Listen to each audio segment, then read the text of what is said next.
on your left, and so if you're unfortunate enough to be charged in the courts, you are sent underground into jail. I think if the man with the courts into a 5-star hotel, he fancy staying there.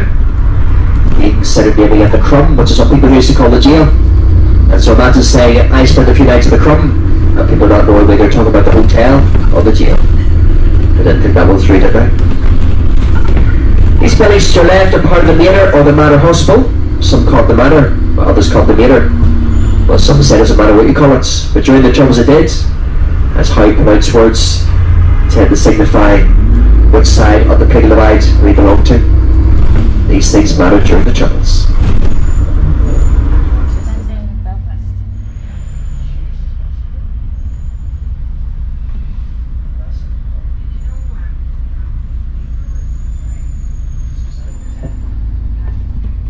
It has the tallest Celtic cross on the island of Ireland on the side of it.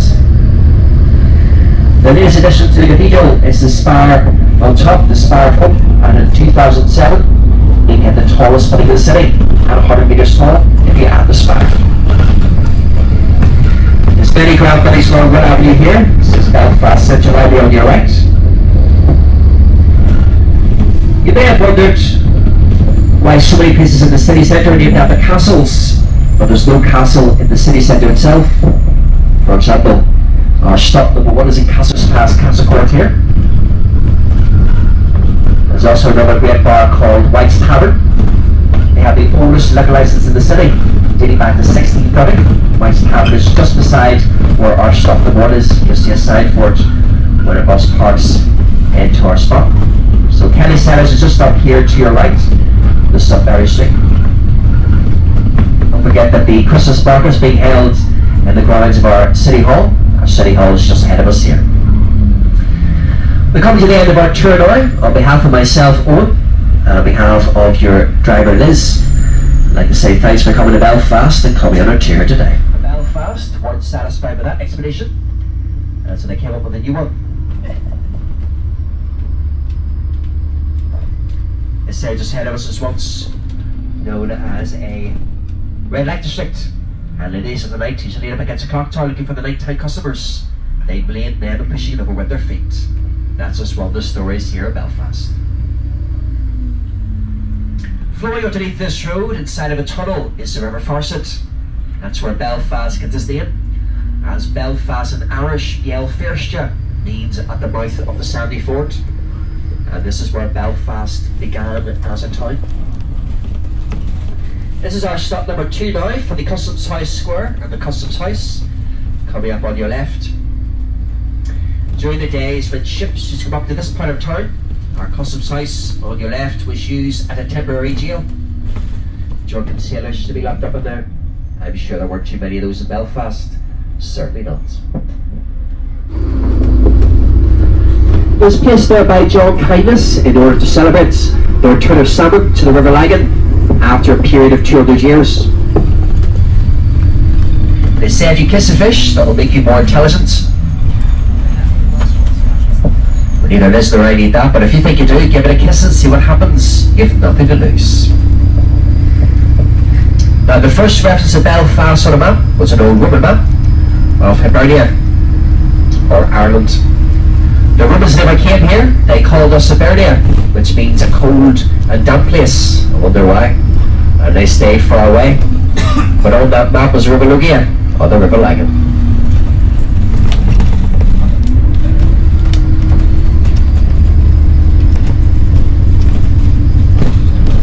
We're now approaching our stop number 3. This is for the Odyssey Pavilion. The SSC Arena is also a stop for W5, an interactive science exhibit for the family. The SSC Arena is home to Belfast Giants, our very own ice hockey team. The citizens of Belfast thought it would be a good idea to make a sport in the city that would unite both Catholics and Protestants, nationalists and unionists. And so they decided on a sport that no one here had ever heard of, called ice hockey. All of our players come from North America. And a funny story, when they came here, they thought it would be a good idea to name the team the Belfast Bombers. Not a good idea here in Belfast. This is the entrance to the Titanic quarter. Now remember that we'll pass the Titanic Belfast building first to get to our stop number 4. Then we'll come back around and stop outside it for you. Our stop number 5 is a compulsory stop, so don't worry, you won't miss it. I'd like you to imagine up to 35,000 people walking to work along this route every morning. Said our Keithville here inspired the 18th century Irish writer Jonathan Swift to write Gulliver's Travels. He thought to see the outline of a sleeping giant on the cliff face.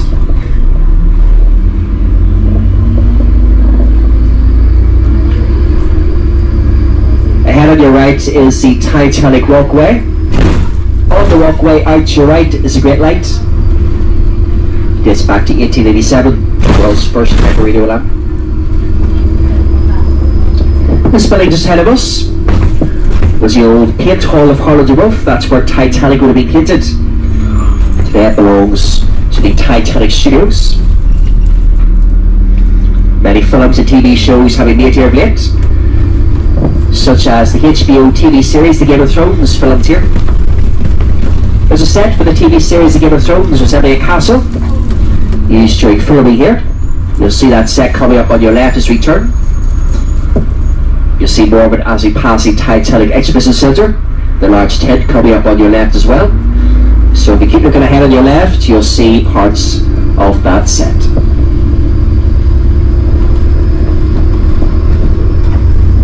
We're now approaching our stop number 5 for Titanic Belfast. Our bus will pass here every 30 minutes, up until around 4:05 today when the last bus passes here. We'll pick you back up here when we leave you off, just outside of Spud Murphy's. Titanic Belfast will be just across the lake, just see coming up ahead of you. Now, as Titanic Belfast, the building stays up to 5 o'clock. So if you plan to go there today, I recommend getting off here. Otherwise you may not have much time left. This is our stop number 5.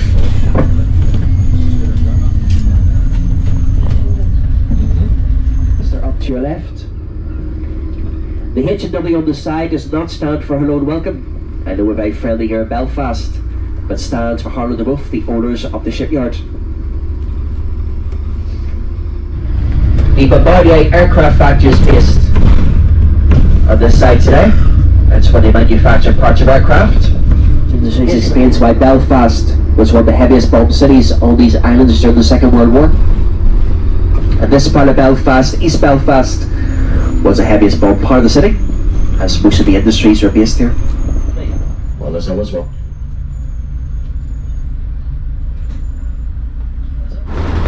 He's known as much where I get off the field, that's where I get on the field.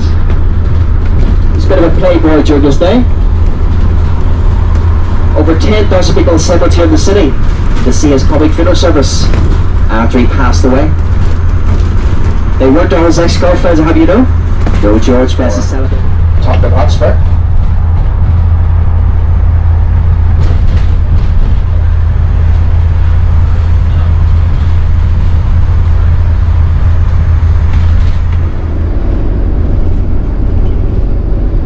The first Parliament held here was in Belfast City Hall. Then it moved out to the Theological College behind Queen's University. Until in 1932, Arnold Thorley completed the storm estate.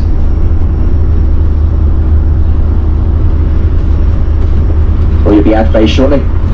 It's a very grand estate and it shows the confidence that the founders had in themselves and in the new Northern Ireland. But the 20th century was not a great time for the estate. Challenged by internal division since its creation in the 1960s, an organisation known as the Northern Ireland Civil Rights Association was formed. They challenged discrimination against Catholics in the housing and in jobs. They also got paid for working.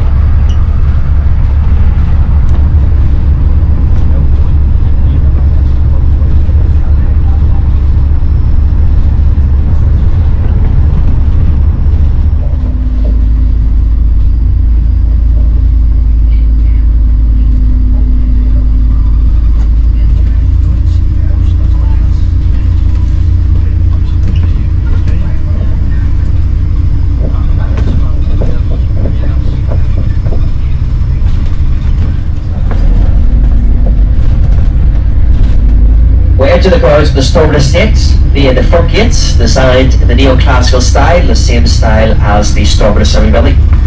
We'll stop the gates for a short security check, then we'll drive up to the front of the building for you.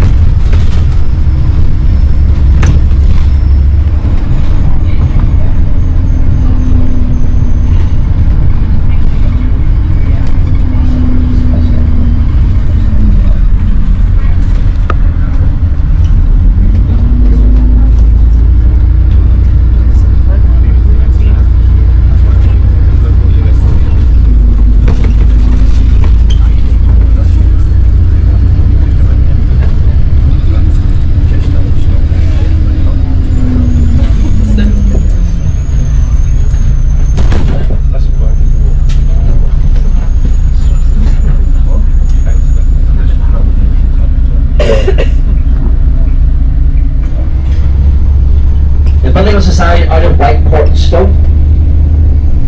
It was used by the Royal Air Force during the Second World War, and they feared that it would become a prime target for bombings during that war. And so they mixed up a solution of black bitumen and carbon, and they smeared the solution across the side of the building in order to hide it. It took 8 years to remove the manure from the building. What a lovely job that would have been. Now, someone said it would take even longer to remove the manure from the inside the building, but I would be suggesting that.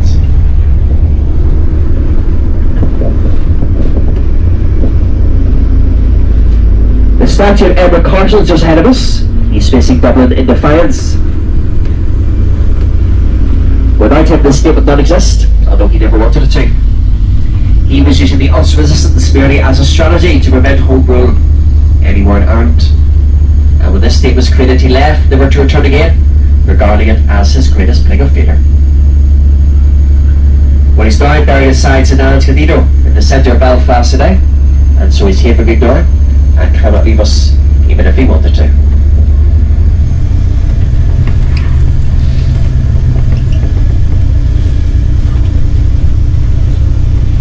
Just beneath her you'll see Ulster giving the flame of loyalty to Britain and the Commonwealth of Nations.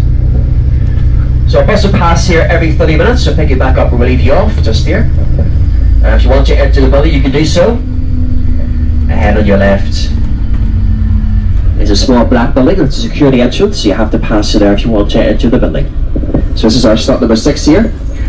Remember, the last free of charge guided tour of the week will be at 2 PM, so just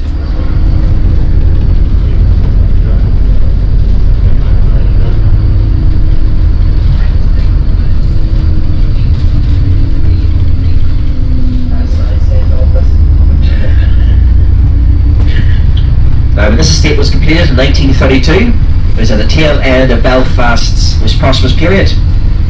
For a short period of time, Belfast was one of the wealthiest cities within the British Empire. Where did this wealth come from? Well, in addition to having the largest shipyard in the world, Belfast had the largest roadworks in the world, the largest tobacco factory in the world, and we're the centre of the Irish linen trade.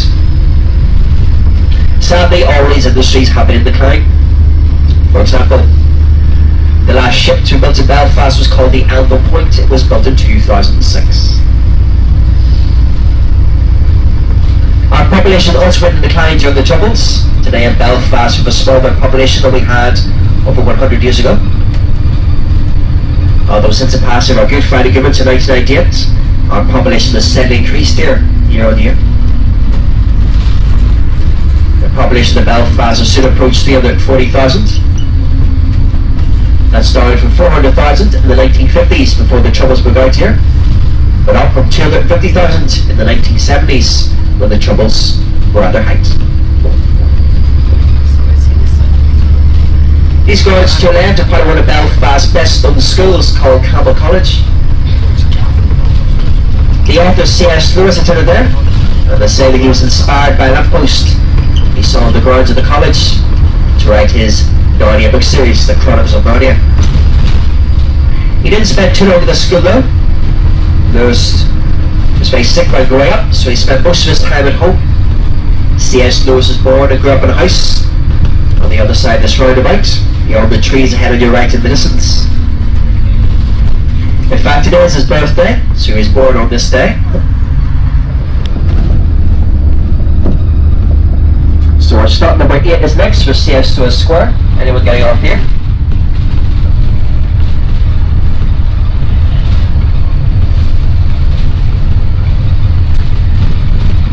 Straight ahead of us is East Norwich Road, the heart of Eucharist, East Belfast. So along the Norwich Road you'll see some murals, pro-British or Eucharist murals.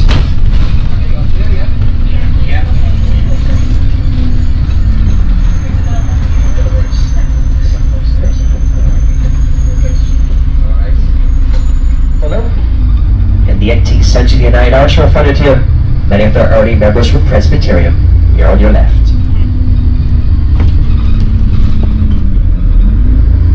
You'll see some murals coming up ahead of you. Sadly, the first couple are painted on the wrong sides to get the walls for you. So you're going to have to look behind them to see the first couple. You'll see a Titanic mural. Then after you'll see 2 paramilitary murals for the UVF of the Ulster Volunteer Force. The main unit is coming up ahead on your right here. See that coming up on your right. And as we pass these lights, if you look behind the bus on your right, you'll see that Titanic mural. That's behind the bus on your right now.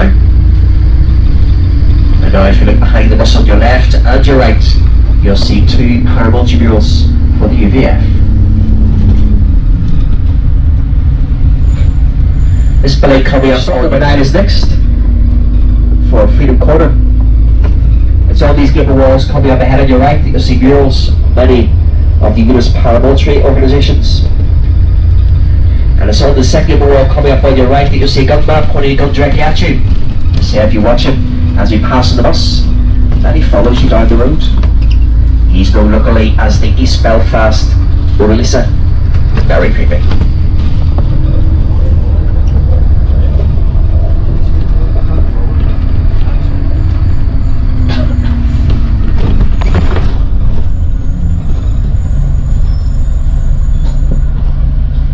Coming up ahead on your right, you'll see a positive mural. On the spear you'll see C.S. Lewis.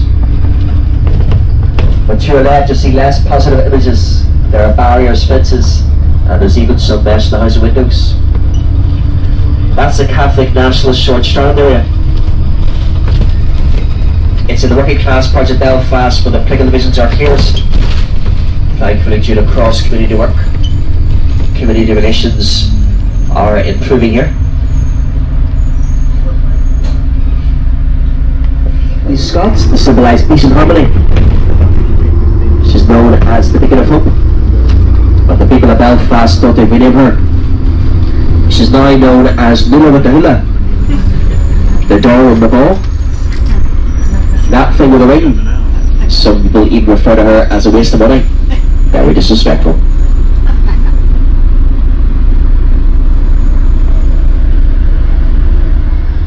Why is the street bombed so often? Well, on your right are the courts. In order to protect the courts from car bombs during the troubles, they erected this 4-foot thick wall that you see coming up on your right. So if you look to your right of the wall and you look to your left, you see a difference. These buildings to your left were constructed as the passing of the Good Friday Agreements. The designers of these buildings were confident that there never be a bomb in the street ever again. They built using glass. No one would have built using glass. Then the brothers after me. You could hear the noise from where we lived, but nothing prepared you for the size of the place. They put me to work in 401. That's what we called her. We knew she'd be the largest passenger ship in the world. We didn't call her Titanic then. I was there from the beginning. I watched the shipways through the key blocks. They set out wooden blocks on the slipway to start with. Then the key is top of it, like a backbone. And the frames attached throughout, like a skeleton. Workshops everywhere. It took weeks to find your way around. The workshops learning trades never heard of. Gilders, sailmakers, coppersmiths, oil makers, cabinet makers. I even learned about the French press. It was skilled work. You had to bend them more than you needed because the frames straightened out a little when it through. The shell plates had made up a hull weighed up to 4.5 tons. They were taller than the gaff. The plates were overlocked on the edges. Some were raised, one after another. They called it clincher.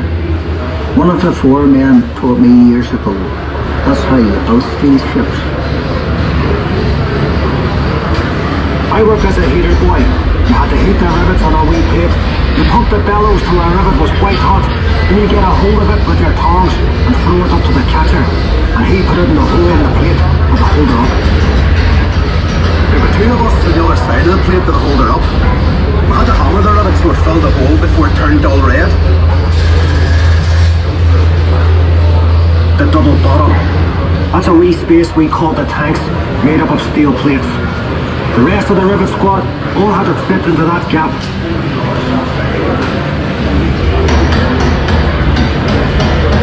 One of the foremen would check each rivet with a special hammer. It made a ringing sound. We have to go back and chased it out afterwards. I get scared working down in that double bottom. You only have candles for light. And the constant hammering against the shell plates. You could hear it all over Belfast. Some of those boys ended up stone deaf, so they did. We were paid 31 bob a week. The heater boy in Catchwood got 16 bob, but we all worked the same 54 hours. The upper deck was steel too, and part of the strength of the ship. There's no straight lines on a ship, and when you look down the weather deck, you can see the shear of the hull, the stuff reflection at sea. The stern frame had to be strong enough to take the rudder turning in heavy seas. You'd have all these timbers and guy wires to steady the frame, and men scurrying around like ants underneath. When we came to launch day, I was torn between pride and fear. The standing wings were coated in tallow, train oil and soft soap. So the ship would slide when they shifted her weight off the blocks. That was the most dangerous part. And the shipwrights were knocking away the last props. They were under compression, you see, and the sliding ways would be released by the hydraulic trigger. 100,000 people watched the launch. Some paid a bob to sit in the reserved seating. There were extra trams laid on. Then we all went off to the pub to wish her well. Ach, you were proud to be an Islandman on that day. And Titanic was the pride of Belfast.